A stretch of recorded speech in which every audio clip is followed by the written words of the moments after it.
Hello dear loving student, कैसे हैं बेटा आप लोग। तो आज हम लोग इलेक्ट्रोकेमिस्ट्री में बात करने वाले हैं इलेक्ट्रोलिसिस और फैराडे लॉ ऑफ इलेक्ट्रोलिसिस की। तो उस पे बेस्ड क्वेश्चन की आज हम लोग करेंगे प्रैक्टिस बेटा। तो चलिए सबसे पहले क्वेश्चन देखते हैं। क्वेश्चन है electrolysis of dilute acid platinum electrode use किया गया है तो प्रोडक्ट क्या फॉर्म होगा। तो सबसे पहले तो आपको मैं बता दूं बेटा, कोई भी इलेक्ट्रोलाइट जब टूटता है तो बनाता है पॉजिटिव और निगेटिव। इसको बेटा हम लोग बोलते हैं केटायन, इसको बोलते हैं एनायन। केटायन पॉजिटिव है तो हमेशा मूव करके निगेटिव इलेक्ट्रोड यानी कि कैथोड पर जाएगा, और जब ये पॉजिटिव वाला इस पे जाएगा तो ये इलेक्ट्रॉन लेगा, यानी कि यहां पर क्या होएगा, रिडक्शन। तो सीधे याद रखिए CCR। CCR मतलब केटायन टू कैथोड और कैथोड पे हुआ रिडक्शन। एनायन मूव करेगा पॉजिटिव इलेक्ट्रोड पे जिसको हम लोग बोलते हैं एनोड, और एनोड पे होगा ऑक्सीडेशन, यानी इसको याद रखिएगा AAO आओ। ठीक। अब देखिए बेटा होता क्या है ना, कभी कभी दो दो केटायन या दो दो एनायन हो जाते हैं इलेक्ट्रोड के ऊपर पहुंचने के लिए। तो जब दो केटायन या दो एनायन इलेक्ट्रोड के ऊपर पहुंचने के लिए आ जाते हैं तो फिर उसमें देखा जाता है किसका डिस्चार्ज पोटेंशियल जो है वो कम है।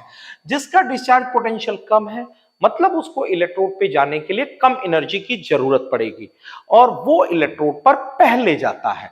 तो अब मैं जरा आपको डिस्चार्ज पोटेंशियल के बारे में बता दूं कि कौन कौन से होते हैं बेटा डिस्चार्ज पोटेंशियल। अगर आप एनायन की बात कर रहे हो तो सल्फेट हो गया, नाइट्रेट हो गया, OH हो गया, Cl हो गया, Br हो गया और I हो गया। ठीक है ना। तो याद रखिएगा, इसको ऐसे याद रखते हैं, सुनो नाटे वो कल बाहर आई, ऐसे याद रखिएगा, सुनो नाटे वो कल बाहर आई, यानी इसका डीपी ज्यादा है मतलब ये सबसे लेट में पहुंचेगा। बाकी केटायन की जब बात करनी हो तो इलेक्ट्रोकेमिस्ट्री में ऐसे याद रखिएगा, लिथियम,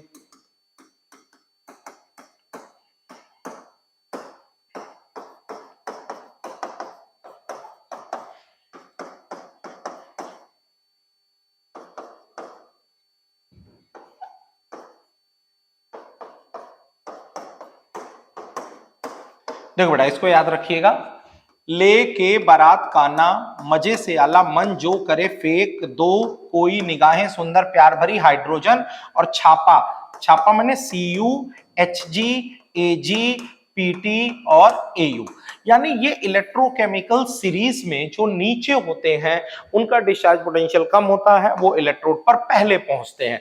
और यहां पर हमें दिया हुआ है H2SO4, तो बेटा इसके अंदर हाइड्रोजन आयन होंगे और सल्फेट आयन होंगे, हाइड्रोजन आयन और OH आयन। तो इन दोनों में तो कोई कंपटीशन ही नहीं है, हाइड्रोजन आयन जाएगा, हाइड्रोजन आयन जाएगा और केटायन कैथोड पे गया, इलेक्ट्रॉन ले करके इसने हाइड्रोजन गैस बना दिया। इन दोनों में OH आयन ऑक्सीडाइज होगा, ऑक्सीडाइज होने के बाद ये वाटर और साथ में रिलीज करेगा ऑक्सीजन गैस। यानी हमारा जो प्रोडक्ट है ये कैथोड की कहानी है और ये एनोड की कहानी है। तो एनोड पे कौन सा गैस रिलीज हो रहा है, ऑक्सीजन गैस। चलिए अगले क्वेश्चन में आते हैं, नंबर ऑफ फैराडे रिक्वायर्ड। देखिए सीधे फॉर्मूले की बात करते हैं, weight of calcium, equivalent weight of calcium 96500 into cube. Weight of calcium हमारा 20 है, इक्विवेलेंट वेट ऑफ कैल्शियम भी जो है वो 20 है, तो सीधे क्यू की वैल्यू आ जाएगी 96500। यानी कितना फैराडे चाहिए, तो हमको एक फैराडे की रिक्वायरमेंट यहां पर होगी, तो इसका आंसर आ जाएगा डी। चलिए सिंपल क्वेश्चन है, आगे बढ़ते हैं फटाफट। कह रहा है MnO4, आप ये देखो MnO4-2 चेंज इनटू MnO4-1। यहां पे इसका ऑक्सीडेशन स्टेट निकाले 6 आया, यहां पे निकाले 7 आया। जब ये 6 से 7 को जा रहा है तो कितना इलेक्ट्रॉन का चेंज हुआ, एक इलेक्ट्रॉन का चेंज हुआ। तो कितना फैराडे चाहिए, एक। लेकिन एक मोल के लिए एक फैराडे चाहिए और हमसे पूछा है 0.1 मोल के लिए, तो 0.1 इंटू 1 बराबर 0.1 फैराडे। तो बेटा इसका आंसर आ जाएगा सी 9650। ठीक है ना। उसके बाद हम लोग आगे बढ़ते हैं बेटा, अगला क्वेश्चन है, the weight of silver displaced by a quantity of electricity which displays 5600 ml। तो बेटा एक काम करिए, weight of silver by equivalent weight of silver, weight of O2 by equivalent weight of O2, equivalent weight of oxygen कितना होगा 8, इसका कितना होगा 108। तो एक काम करते हैं weight of O2 निकाल लेते हैं। तो पहले number of mole of O2, तो यहां से हो जाएगा given वॉल्यूम अपॉन 22400 यानी 5600 तो बेटा ये आ जाएगा 1/4 मोल। जब मोल निकल गया तो weight of oxygen is equal to 1/4 into molecular weight, तो ये आ जाएगा 8 ग्राम। अब ये वैल्यू आ गई हमारी 8 ग्राम और हमें निकालना है वेट ऑफ सिल्वर। तो सीधे यहां से सॉल्व कर दीजिएगा और सॉल्व करने में आंसर आ जाएगा, ठीक है ना। सॉल्व कर लीजिएगा फटाफट बेटा, यहां से आपको आंसर मिल जाएगा 108 के आसपास, ठीक है ना, 108 ग्राम्स। ठीक है, ये 8/8 सीधे कैंसिल हो गया तो 180 ही तो बचा बेटा। चलिए अगला क्वेश्चन है, how many gram of cobalt will deposited when A solution. जहां भी डिपोजिशन की बात करें, weight of cobalt, equivalent weight of cobalt 96500 I into T. अब यहाँ पे देखिए टाइम 109 मिनट है, कन्वर्ट कर दीजिएगा सेकंड में। करंट जो दिया हुआ है वो 10 एम्पियर है। कोबाल्ट का जो एटॉमिक वेट है बेटा 59 है और यहाँ पर cobalt metal deposit second state में है यानी कि 59/2, क्योंकि जब आप इक्विवेलेंट वेट निकालते हो तो करते हो m/2। अब यहां से निकाल दीजिएगा वेट ऑफ कोबाल्ट और जब आप सॉल्व करोगे तो सॉल्व करने पर आंसर आ जाएगा C। चलिए नेक्स्ट क्वेश्चन है, Al2 reduce by electrolysis at this. सबसे पहले देखिए क्या क्या डाटा दिया हुआ, हमें ये दे दिया है करंट, ठीक है, ये दे दिया है टाइम, कोई दिक्कत नहीं है। Weight of aluminium is equal to equivalent weight of aluminium 96500 into I into T. Equivalent weight of aluminium 27/3 होता है। करंट जो है हमारा 4 इंटू 10⁴ है और जो टाइम दिया है 6 इंटू 60 मिनट और ये हुआ 60 सेकेंड। और यहां से कैलकुलेट कर लीजिएगा वेट ऑफ एल्यूमिनियम, तो सॉल्व करने पर आ जाएगा 8.1 इंटू 10⁴। चलिए अगला क्वेश्चन है, 4.5 gram of aluminium is deposited at cathode. ठीक है, कोई बात नहीं। Wait of aluminium, equivalent weight of aluminium 96500 I into T. हमसे पूछ रहा है कि volume of hydrogen produce at STP. कोई दिक्कत नहीं है बेटा, एक काम करो, weight of aluminium by equivalent weight of aluminium, weight of hydrogen by equivalent weight of hydrogen. Aluminium का 9 है, इसकी कोई जरूरत नहीं। यहाँ हाइड्रोजन का कितना होता है 1, एल्युमिनियम का कितना हो गया 4.5। यहां से देखिए 4.5 डिवाइडेड बाय 2 और यहां से इक्विवेलेंट वेट 1 है, तो बेटा यहां से आप देख सकते हो वेट ऑफ हाइड्रोजन हमें मिल जा रहा है 1/2। तो नंबर ऑफ मोल्स निकालो, तो weight upon molecular mass 1/2/2 is equal to 1/4 और यहां से वॉल्यूम निकालोगे तो 1/4 इंटू 22.4 5.6 लीटर यहां पर आना चाहिए, जो कि आ गया। सिंपल है, पहले आप वेट निकाल लीजिए और फिर वेट से क्या निकालिए मोल, और मोल से फिर क्या कैलकुलेट करिए वॉल्यूम। तो सीधा सा कॉन्सेप्ट यहां निकल करके आ गया। Question 26, electrolysis of NaCl when platinum electrode is taken, the hydrogen is liberated at cathode while Hg cathode it form the sodium amalgam। पहली बात तो देखो इसमें ये मरकरी वाला जो केस है ना बेटा, जब इस कैथोड की हम इसको बना देते हैं तब क्या होता है, दरअसल सोडियम आयन और हाइड्रोजन आयन में इसका डिस्चार्ज पोटेंशियल कम होता है, तो जाना तो इसको चाहिए था, लेकिन जब कैथोड की बन जाती है तो इसकी एफिनिटी बहुत ज्यादा हो जाती है। अब इस हाइड्रोजन को वहां पर पहुंचने के लिए बहुत ज्यादा वोल्टेज की रिक्वायर्ड होने लगती है, इसीलिए कौन जाता है सोडियम आयन। सोडियम आयन जब गया तो बनाया सोडियम, और ये सोडियम जो होता है अमलगम से रिएक्ट करके क्या बनाता है सोडियम अमलगम, और ये सोडियम अमलगम जो है वाटर से रिएक्ट करता है, रिएक्ट करने के बाद बनाता है NaOH2 और हाइड्रोजन गैस यहां से क्या करता है लिबरेट। मतलब जा कोई और रहा है और आ कोई और रहा है, जाता सोडियम है और गैस रिलीज होती है हाइड्रोजन, तो more voltage is required to reduce hydrogen. ठीक है, आंसर सेकंड इज करेक्ट। 26 का सेकंड हो गया। फिर है बेटा 27। अब देखिए यहां पर क्या है ना, स्टैंडर्ड इलेक्ट्रोड पोटेंशियल दिया हुआ है, पहले आप दोनों के पोटेंशियल देख लीजिए। Fe+2 से Fe का -0.44 और Fe+3 से Fe+2 का है 0.77। ठीक है, पहले तो देखिए दोनों का रिडक्शन हो रहा है, इसका रिडक्शन पोटेंशियल क्या है, कम, इसका रिडक्शन पोटेंशियल कम है, तो इसका मतलब ये Fe से Fe+2 बनाने की टेंडेंसी रखेगा, इसका ऑक्सीडेशन और इसका क्या होना चाहिए, रिडक्शन, तो Fe+3 से ये क्या बनाएगा, Fe+2।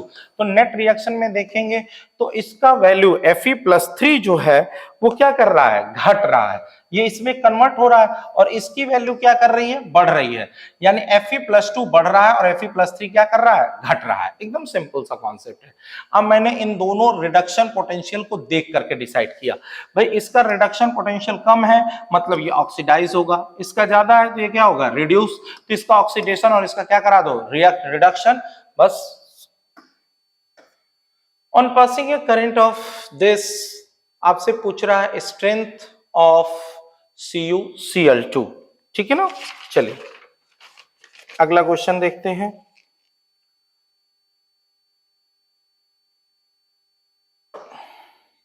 On passing A current, यहां पर देखिए करंट आपको दिया है 1 एम्पियर, टाइम दे दिया है 16 मिनट 5 सेकेंड, तो 16 इंटू 60 प्लस 5, फिर 1 litre solution of CuCl2 all copper solution deposit, strength of CuCl2। एक काम करिए, इसका एक फॉर्मूला मैं आपको बता रहा हूं, जैसे हम लोग लिखते हैं W is equal to E/96500 into IT, ये होता है, हम लिख सकते हैं weight upon equivalent weight I into T upon 96500। Weight upon equivalent weight is equal to क्या होता है, नॉर्मलिटी इनटू वॉल्यूम, क्योंकि ये ग्राम इक्विवेलेंट है। वॉल्यूम आपको क्वेश्चन में कितना दे दिया है भैया, 1 लीटर। नॉर्मलिटी आपको बतानी है, आई की वैल्यू दिया हुआ है 1 एम्पियर, टाइम जो है ये हो जाएगा 16 इंटू 60 प्लस 5, और यहां से आप क्या निकाल सकते हो, नॉर्मलिटी, और सॉल्व करोगे बेटा 28 का आंसर आ जाएगा 1। चलिए नेक्स्ट क्वेश्चन है 29। Dilute H2SO4 the product obtain as anode, oxygen है, ये मैं आपको पहले ही बता चुका हूं, यहां पे प्रोडक्ट कौन है, ऑक्सीजन है। ठीक है बेटा, चलिए अब हम लोग बेसिक कुछ बातें करने जा रहे हैं, ठीक है ना, जो कि इलेक्ट्रोलिसिस पे बेस्ड हैं, कुछ बेसिक बातें वो हम लोग करेंगे। जैसे मैंने आपको बताया बेटा, इलेक्ट्रोलिसिस के कुछ थ्योरेटिकल बात हम लोग यहाँ पे करने जा रहे हैं, जिसमें सबसे पहली चीज हम लोग जो उठाते हैं यहाँ पे बेटा, देखिए इलेक्ट्रोलिसिस के ही बारे में बात करेंगे। ठीक है, इलेक्ट्रोलिसिस में कॉन्सेप्ट क्या है, इलेक्ट्रोलिसिस में हम लोग कहते हैं कि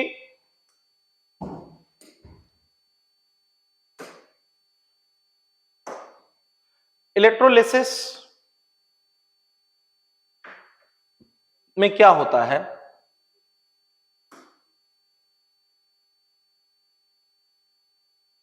नहीं ठीक है, रहने दीजिए, ओके, हाँ ठीक है, ये सी क्यों चाहिए हमको, ये चाहिए।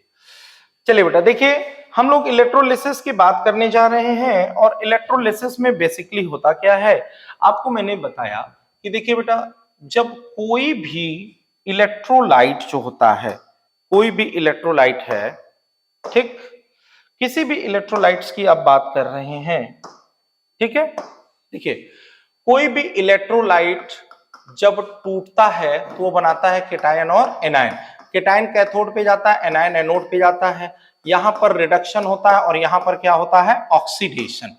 अब यहां पर डिस्चार्ज पोटेंशियल थ्योरी का कॉन्सेप्ट लेते हैं। डिस्चार्ज पोटेंशियल थ्योरी का मतलब जिसको इलेक्ट्रोड पे पहुंचने के लिए कम एनर्जी की जरूरत होती है, वो इलेक्ट्रोड पर पहले जाता है।